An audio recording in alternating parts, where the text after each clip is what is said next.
Welcome to Shifa's kitchen. So நம்ம இன்றைக்கி ரவா உப்புமா எப்படி செய்யலாங்கிறத பார்க்கலாம். ஸோ அதுக்கு கொஞ்சம் அகலமான பாத்திரம் வச்சு எண்ணெய் போட்டுக்கணும். எண்ணெய் நல்லா சூடானதுக்கப்புறமா நம்ம ஒரு சின்ன ஸ்பூன் அளவில் கடுகு போடுறோம். கடுகு நல்லா பொரிஞ்சு வந்ததுக்கப்புறமா உளுந்து போடணும்.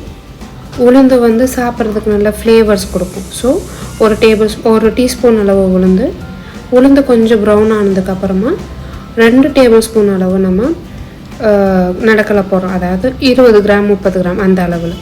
அதுக்கப்புறமா ஒரு 5-6 பச்சை மிளகா நல்லா உடச்சும் போடலாம், இல்லை கீறி விட்டு போடலாம், முழுசாக போடலாம். பச்சை மிளகா போட்டதுக்கப்புறம் ஒரு பெரிய சைஸ் வெங்காயம் ஸ்லைஸாக கட் பண்ணினதை போடுறோம். அதை போட்டு நல்லா வதக்கணும். அதை வதக்க கருவேப்பிலை நம்ம ஆட் பண்ணிக்கிறோம். ஸோ முன்னாடி கருவேப்பிலை ஆட் பண்ண தேவையில்லை, ஏன்னா அது ரொம்ப சடன்னு வெடிக்கும். ஸோ வெங்காயத்தை போட்டதுக்கப்புறமா நம்ம கருவேப்பிலை ஆட் பண்ணுறோம். இப்போது தக்காளி, ஒரு சின்ன சைஸ் தக்காளி எடுத்துக்கிறோம். ஸோ அந்த புளிப்பு ஃப்ளேவர் கொடுக்கறதுக்காக ஒரு தக்காளி வெங்காயம் நல்லா வதங்கணுங்கிறதுக்காக 1 ஸ்பூன் உப்பு போட்டிருக்குறோம். ஸோ அது நல்லா வதங்குது.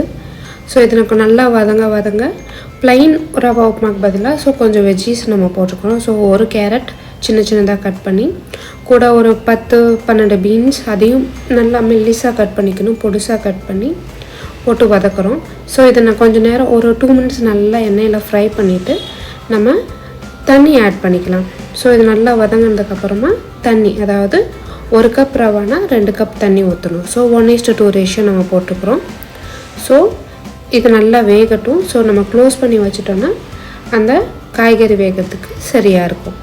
ஸோ இப்போ நம்ம அதை வெந்துட்டுருக்கு. ஸோ வெந்துடுச்சான்னு நம்ம பார்க்கறதுக்காக ஓப்பன் பண்ணுறோம். ஆல்மோஸ்ட் வெந்திருக்கு, ஆனால் இன்னும் கொஞ்சம் நதுக்குன்னு இருக்குது. ஸோ மேபி இன்னும் ஒரு 1 or 2 மினிட்ஸ் நம்ம அதை குக் பண்ணி எடுக்கிறோம். ஸோ பாருங்கள், நல்லா பாயில் ஆகிடுச்சு. ஸோ நம்ம ஃப்ரேக்ரன்ஸ்லேயே நமக்கு அது தெரிஞ்சிடும். ஸோ உப்பு பார்த்துட்டு கொஞ்சமாக கொத்தமல்லி தழை போட்டுட்டு இப்போ நம்ம ரவையை போடணும். ரவையை நம்ம ஃபுல்லாக அப்படி கொட்டிடக்கூடாது, கொஞ்சமாக போடணும். போடுறப்போ நல்லா அதை மிக்ஸ் பண்ணி விட்டுக்கிட்டே இருக்கணும். அப்போ தான் அந்த குட்டி விழுகாமல் இருக்கும்.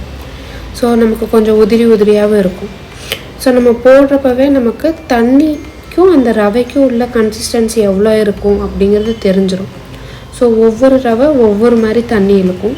ஸோ அதை பார்த்து நம்ம தேவையான அளவு இது பண்ணிக்கலாம். ஸோ மூடி வச்சிடலாம். ஒரு 2 மினிட்ஸ்க்கு அப்புறம் பாருங்கள், ஆல்மோஸ்ட் ரவா உப்புமா ரெடி ஆயிடுச்சு.